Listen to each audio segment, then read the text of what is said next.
Hey there, it's Hana and welcome to the channel. Last week we've gone through the basics of making dirt tiles. This week we'll be creating some farm tiles. Make sure to stick around to the end of this video because I'll be sharing some valuable tips and tricks to take your tile game to the next level. So without further ado, let's get started.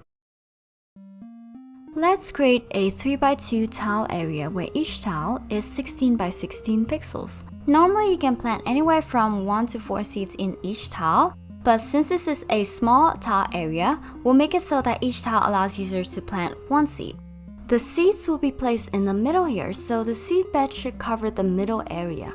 For each tile, I'll separate them into 3 parts with the middle taking up twice the width of the 2 parts on the side. Each of these areas will be our seed beds. Pick a darker color and start to draw 2 wavy lines horizontally.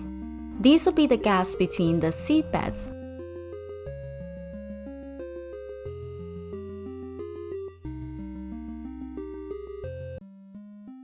We can also do the same for bottom tiles, however this time we'll use a paint bucket tool and color in the lowermost seed beds with a shadow color.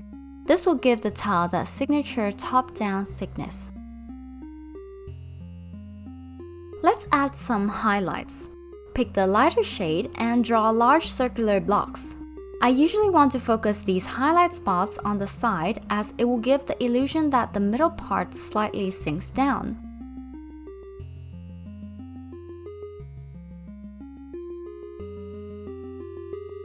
The reason why I'm using a much lighter color, especially when I'm picking my own color, is to control the amount and intensity of the highlight. You see, when gradually going from dark to light, it's easy to keep adding more highlights and then ending up with like 3 to 4 stacks of highlights across the color board. And that can cause a bit of a problem. Not only does it make the palette become too contrasty, but it can overlap with your character's color, making things harder to see. So a tip here is to avoid choosing a palette that spans across the whole color board, and a good practice is to start with the brightest highlights or the darker shadow and work your way through the middle colors. Moving on, I'll connect the 2 highlights together with a thin line. And now you can kind of see this wavy line coming into view.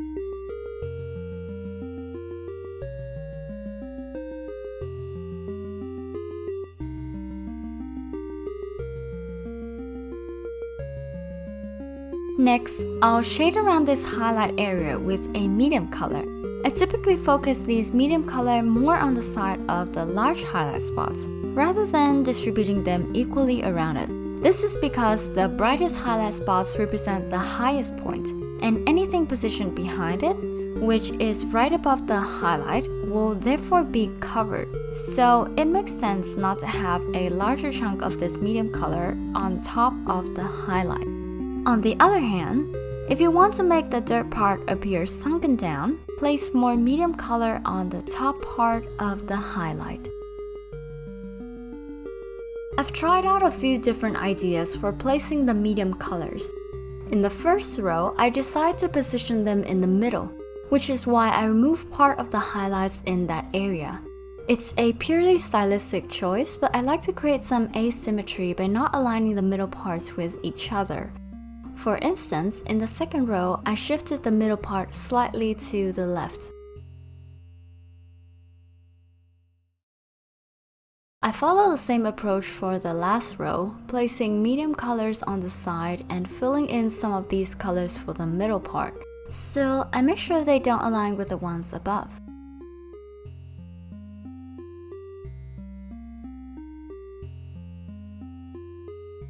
I feel like these gaps doesn't really blend in with the rest of the tile.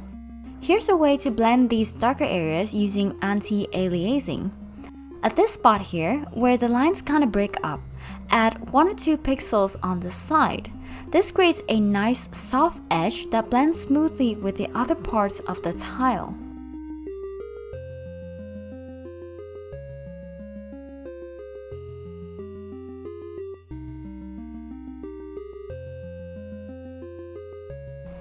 If you still feel like the lines are a bit rigid, you could use another lighter color and add to the side of these anti-aliasing pixel. That will make the transition even smoother.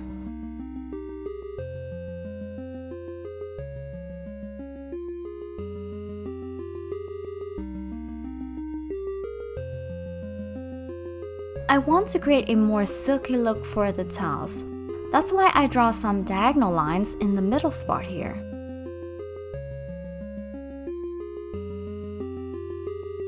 As I approach this middle area, I'll make the highlights even smaller. This will give it a smooth transition into the shadow area.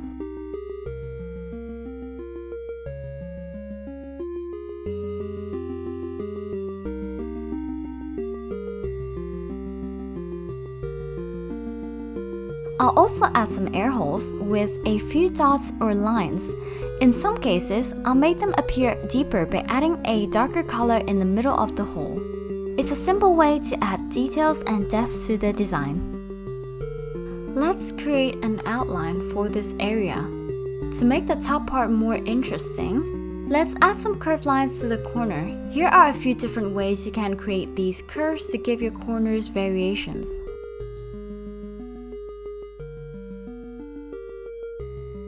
I've got a recommendation last time not to draw the bottom line, and I think it works for this case as the farm tile is somewhat connected to the ground. So thank you for the helpful recommendations, and if you guys have any suggestions, just comment down below and I'll be sure to respond. We can make the outline on the side a bit more jagged to create that natural dirt look.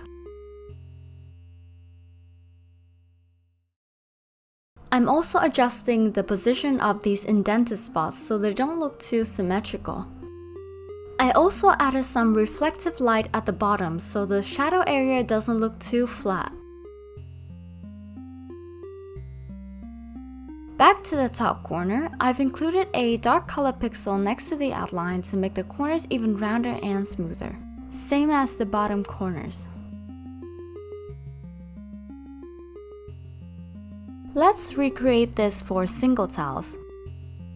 We'll start off by coloring the whole tile with a solid color, then divide the tile into 3 parts, the lowermost being covered in the shadow. Continue by adding highlights onto each of these seed beds to give it that wavy form. Also, don't forget to fill in the middle colors on the 2 sides of the highlight spots. You can add some reflective shadows at the bottom by giving the shadow some highlights. Finish off with an outline. And if you want to take it to the next level, soften the edges between the shadows and highlights or the base and the outline by applying anti-aliasing. And that's it, a single 16 by 16 farm tile. A useful way to evaluate your farm tiles is by adding crops or seeds. For example, if there's too much reflective light, like these ones right here, add more shadows to balance it out. I also give it some anti-aliasing to soften the bottom shadow. The single farm tile we drew, on the other hand, has too much shadow area, so I'll just select this edge and move it down by 1 pixel. With this, I also smooth out the lines to make them look more natural. To give these seeds a bit of variety, you can try to move them around within the seedbed area. Cool, we're done with the seeds. Now let's make some crops. Stardew Valley has been an incredible inspiration when it comes to farm assets. The game has a wide variety and unique sets of fruits, vegetables, flowers, and more. Therefore, it's very recognizable amongst other types of farm assets, even if it's fan art. So let's try to recreate some of these crops to study their sprites. Starting with parsnips. We can break it down into 3 sprites. Well, besides the seed, we have the seedling, the small plant, and the mature crop. I'll start off by creating the leaves. I'll be taking a light green color and block in the shape for the crops. When a seedling first sprouts, the leaves face upward. However, as the plant matures, the leaves gradually bend downwards. You can observe this change in the last sprite, where the outer part of the leaf kind of form a shape resembling an upward arrow. And then, using a basic yellow, I'll just add in the basic shape for the parsnip root.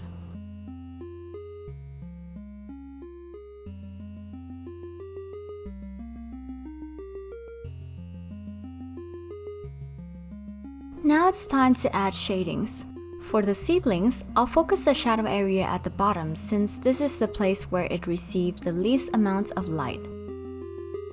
For the small plants, I'll position the shadows in the middle where the leaves connect, as this would be the stem area.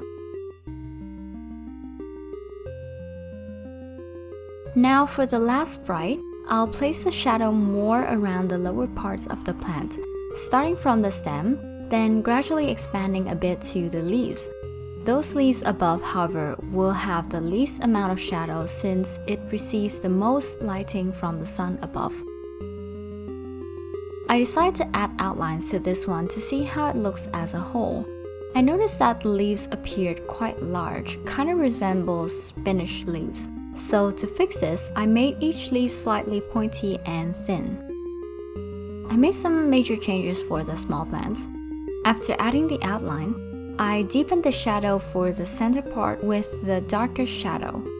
I changed the position of the leaf so that it shows the stem. This will make the small plant look elevated from the dirt. For those leaves on top, I moved them up. The leaves furthest away from our point of view will be the smallest since most of them are covered by the front part. These leaves would be around 2 to 3 pixels each, maybe even 1. Onto the sides, the leaves will be a bit bigger while also curving outwards. This leaves us with plenty of room for the leaves in front, which will be the largest. These big ones can come in many shapes and sizes, but you can imagine them like 2 squares stacking on top of each other. Each of these squares will be in the size of 2 by 2 pixels. Don't forget to add shadows to the bottom side of these leaves. As we've seen before, the sunken area is always going to be darker. Generally, these colors will do, but if you want to add a bit more pop, you can always just add some highlights on top like these.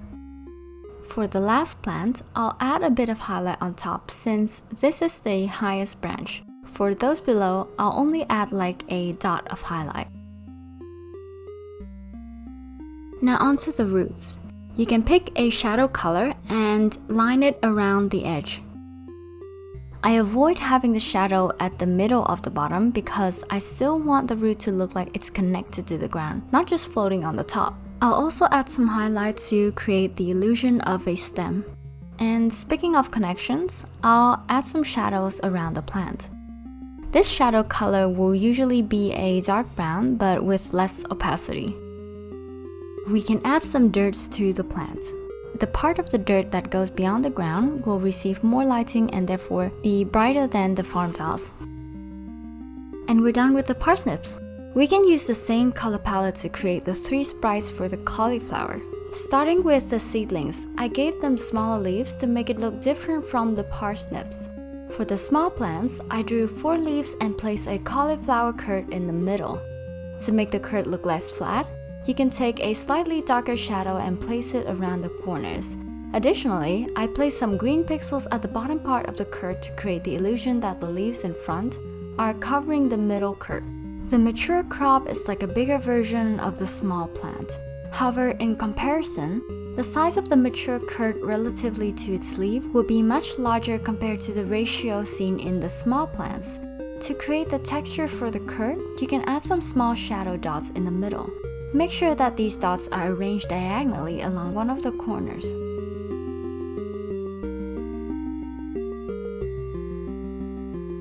As you can see, there's a lot of experimentation and going back and forth to figure out which design works best. So yeah, finding the right look for your sprite might take some trial and error, but in the end, you'll likely discover something that is truly unique in your art style. For example, I did spend quite some time to get the right look for the cauliflower. At first, I made the leaf look pointy like the ones we've seen in the parsnips, but then it did not fit since the cauliflower grow quite close to the ground. So instead of an hour-shaped leaf, I made the cauliflower leaves bend a bit outwards at the tip. And to do this, I just simply moved the 1 pixel at the tip to the side.